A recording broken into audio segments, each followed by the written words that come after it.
Graça e paz. Bom, para quem não me conhece, eu sou o João, tenho 17 anos. Para quem não sabe, eu nasci nessa casa, cresci nessa casa, então de fato é um privilégio para mim estar aqui. E bom, sem mais delongas, que eu vou me policiar muito com o tempo, vamos ao tema. A palavra de hoje é enchei-vos do Espírito.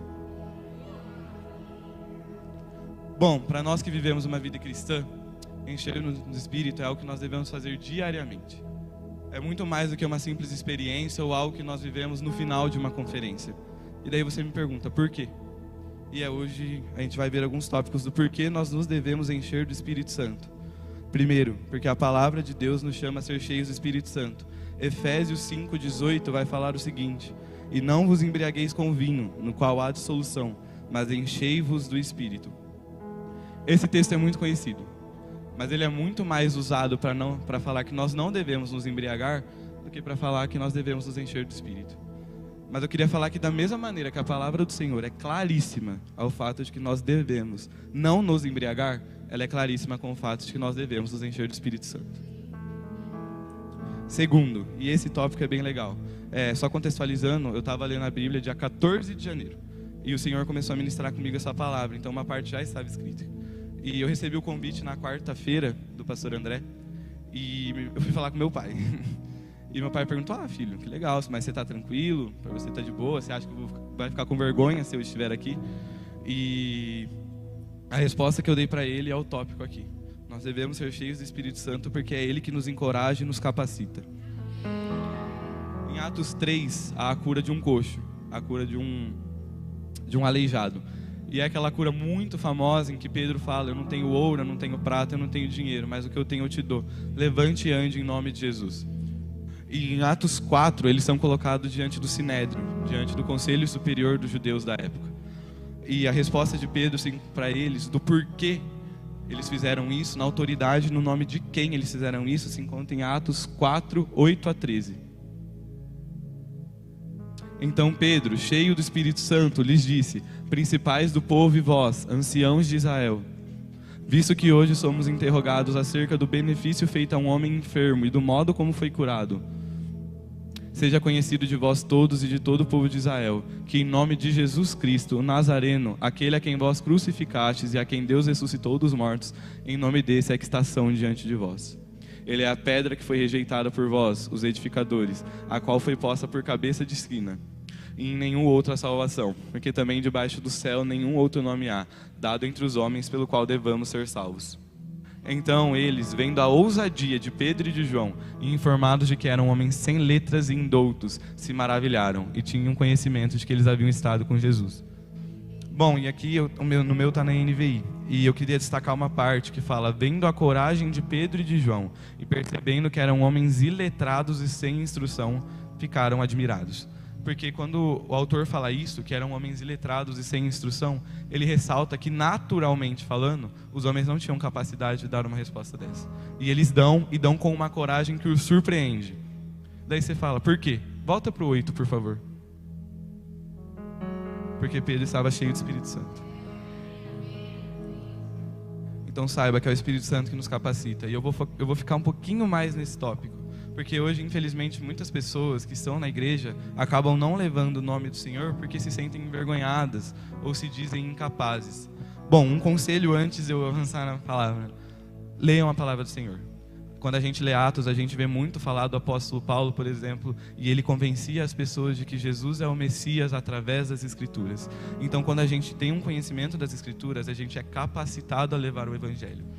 Mas andem com a plena convicção de que o Senhor vai te capacitar para realizar a obra dele mesmo. Saibam que é o Espírito Santo quem vai derramar coragem, quem vai te capacitar. Atos 4:31, depois de orarem, tremeu o lugar em que estavam reunidos. Todos ficaram cheios do Espírito Santo e anunciavam corajosamente a palavra de Deus. Ou seja, o autor aqui é claro, uma vez que a gente é cheio do Espírito Santo, a gente vai anunciar corajosamente a palavra de Deus. Terceiro, porque sendo cheios do Espírito Santo, nós testificamos uma caminhada com Jesus. E eu quero continuar em Atos 4:13, só que agora eu vou ler outra parte. Ficaram admirados e reconheceram que eles haviam estado com Jesus. E do mesmo modo que eu já falei, eles percebem que eles estão com Jesus, que estes homens que não tinham sabedoria humana para isso, dar uma resposta deste jeito, com tamanha coragem, com tamanha capacitação dos céus, a reação do conselho é a seguinte: cara, uau, eles estavam com Jesus. Então eu queria te falar que, de fato, você quer que as pessoas percebam que você caminha com Cristo? Encha-se do Espírito Santo. Teve um dia que eu estava na escola e nessa época a primeira coisa que eu fazia já era me relacionar com o Senhor no dia. Então eu começava o dia, eu já lia a palavra do Senhor, ia ter uma conversa mentalmente, enquanto eu me trocava, tomava café da manhã. Então eu já buscava, na primeira parte do meu dia, como minha prioridade, ter meu relacionamento com o Senhor. Eu cheguei na escola aquele dia e eu estava sendo bem provocado por um menino e foi uma sensação muito esquisita. Os meninos aqui, meus amigos, né, eles estudam comigo e eles sabem que, de fato, eu antes do meu encontro com Cristo na escola era muito explosivo. Então, assim, qualquer coisa, não precisa concordar que eu fico com vergonha. Então, qualquer coisa que acontecia, eu já brigava, e xingava, e era grosso. Mas aquele dia eu já estava cheio do Espírito Santo porque eu tinha me relacionado com o Senhor. E então, quando aquele menino começou a me provocar, foi uma sensação muito estranha.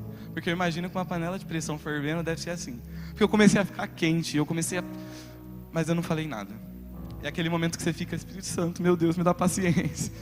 E eu não falei nada. E depois chegou em mim que, por um amigo em comum meu e dele, ele falou o seguinte: nossa, ele não respondeu, o João mudou mesmo. Então eu queria falar que, de fato, quando a gente se enche do Espírito Santo, como a gente dá prioridade para se relacionar com Ele, as pessoas percebem que nós estamos em uma caminhada com Jesus. Quarto, para não satisfazer os desejos da carne e, consequentemente, não nos tornarmos inimigos de Deus. E isso é muito forte. Gálatas 5, 16, 17, texto muito conhecido. Por isso digo, vivam pelo Espírito, e de modo nenhum satisfarão os desejos da carne. Pois a carne deseja o que é contra o Espírito o que é contra a carne. Eles estão em conflito um com o outro, de modo que vocês não fazem o que desejam. Ou seja, a carne e o Espírito, eles estão a todo tempo duelando. E depende das suas atitudes ver quem vai ganhar. 1 João 2,16. Pois tudo que há no mundo, o desejo da carne, o desejo dos olhos e a arrogância da vida não provém do Pai, mas do mundo. Tiago 4,4. Gente infiel, vocês não sabem que a amizade do mundo é inimizade contra Deus?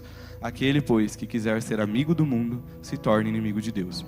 Então veja, é muito claro, a carne e o Espírito estão em constante duelo. E o desejo da carne vem do mundo. Então quando a gente sucede aos desejos da carne, quando a gente não se enche do Espírito Santo, quando a gente não anda pelo Espírito, a gente sucede ao que vem do mundo. E a amizade com o mundo é inimizade com Deus. Então a gente deve buscar se encher do Espírito Santo dia após dia, porque eu não sei vocês, mas eu não quero ser inimigo de Deus. Quinto, porque é o Espírito Santo quem nos transforma. Atos 9, 1 e 2. Enquanto isso, Saulo ainda respirava ameaças de morte contra os discípulos do Senhor.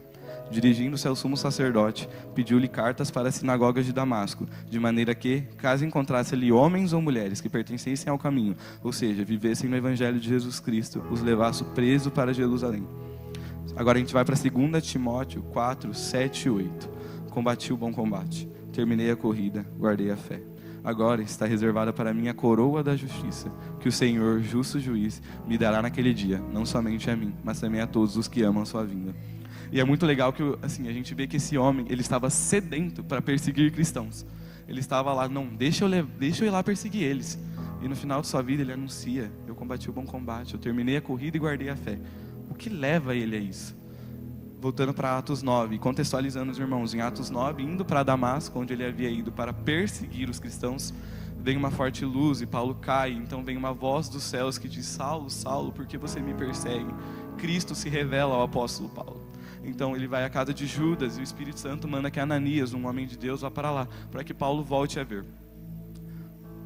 Então Atos 9, 17, 18 e 20 vai dizer o seguinte: então Ananias foi, entrou na casa de Judas, pôs as mãos sobre Saulo e disse: Saulo, meu irmão, o Senhor que me mandou aqui é o mesmo Jesus que você viu na estrada de Damasco. Ele me mandou para que você veja de novo e fique cheio do Espírito Santo. No mesmo instante, umas coisas parecidas com escamas caíram dos olhos de Saulo, e ele pôde ver de novo. Ele se levantou e foi batizado, e começou imediatamente a anunciar Jesus nas sinagogas, dizendo: Jesus é o Filho de Deus. E para mim é um grande exemplo da transformação que o Espírito Santo faz isso. Porque veja, a partir do momento que ele ficou cheio do Espírito Santo, o lugar que ele foi para perseguir os cristãos, ele passa a anunciar junto com eles o Evangelho de Jesus. Então não importa se você sinta, mas a transformação que Cristo precisa fazer na minha vida é muito radical. Quer uma transformação maior que essa? Quer algo mais radical que isso? Se entrega ao Senhor e encha-se do Espírito Santo de Deus, que eu tenho a plena convicção de que Ele vai te transformar.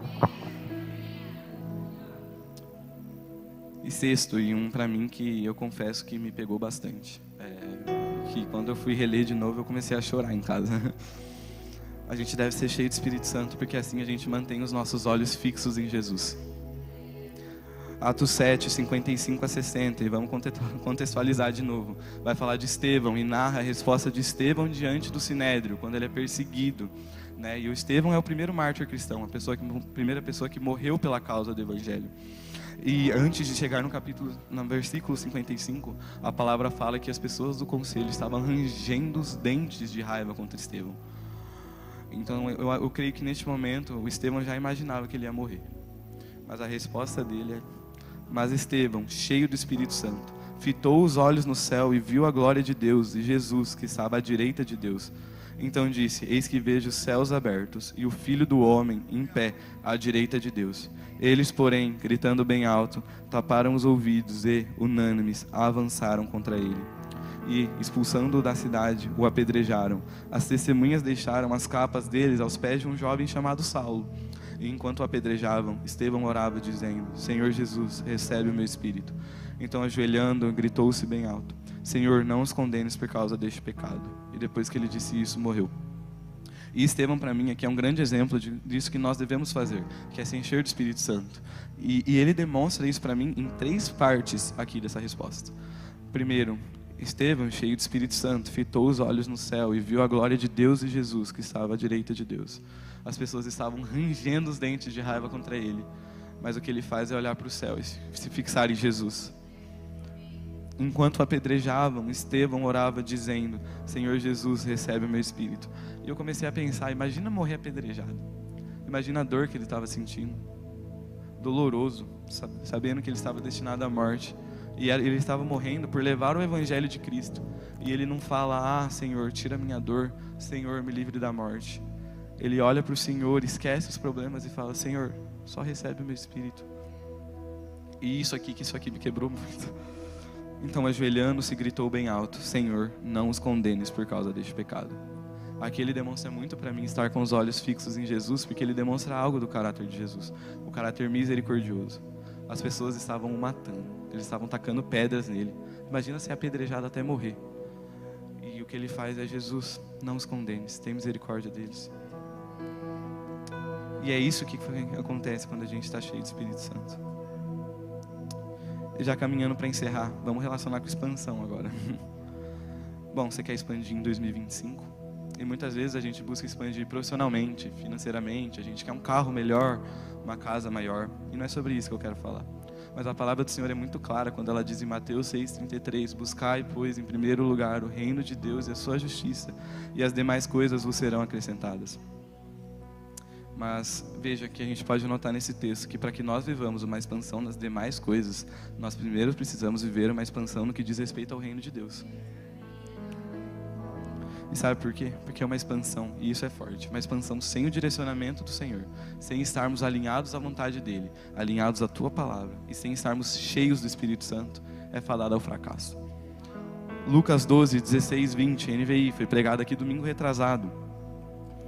Contou-lhes então esta parábola: a terra de certo homem rico produziu muito. Ele pensou consigo mesmo: o que vou fazer? Não tenho onde armazenar a minha colheita. Assim disse: já sei o que vou fazer. Vou derrubar os meus celeiros e construir outros maiores, e ali guardarei toda a minha safra e todos os meus bens. E direi a mim mesmo: você tem grande quantidade de bens armazenados para muitos anos. Descanse, coma, beba e alegre-se. Contudo, Deus lhe disse: insensato, esta mesma noite a sua vida será exigida. Então quem ficará com o que você preparou? E infelizmente muitas vezes a gente tem sido como ele. A gente só se preocupa em expandir financeiramente. A gente só se preocupa em expandir nossos celeiros. E ele expandiu. De fato, a palavra fala, ele era muito rico. Naturalmente falando, ele expandiu. Só que sabe o que deu porque ele ter expandido sem o direcionamento do Senhor? Insensato. A palavra do Senhor o chama de insensato. Imagina chegar diante do Senhor e o que Ele te falar não é: obrigado pelo que você fez, obrigado por anunciar o meu nome, eu sei que você me conhece. Imagina você chegar diante dele no dia final e ele falar insensato para você. Então, você quer uma expansão nas outras áreas? Expanda primeiro em oração. Expanda primeiro em leitura bíblica, em obediência, santificação, adoração, contemplação, intimidade com o Pai. Porque e é esse o intuito dessa mensagem. E eu quero só que você absorva isso, porque já acabou. Você quer uma expansão em todas as áreas de sua vida? Expanda primeiro no que realmente importa. Coloque o reino de Deus em prioridade e encha-se de Espírito Santo de Deus. Porque eu tenho a plena convicção de que uma vez que nós façamos isso, Ele vai fazer que a gente viva uma expansão nas demais coisas. Porque eu creio na palavra dEle, eu sei que Ele é fiel para cumpri-la.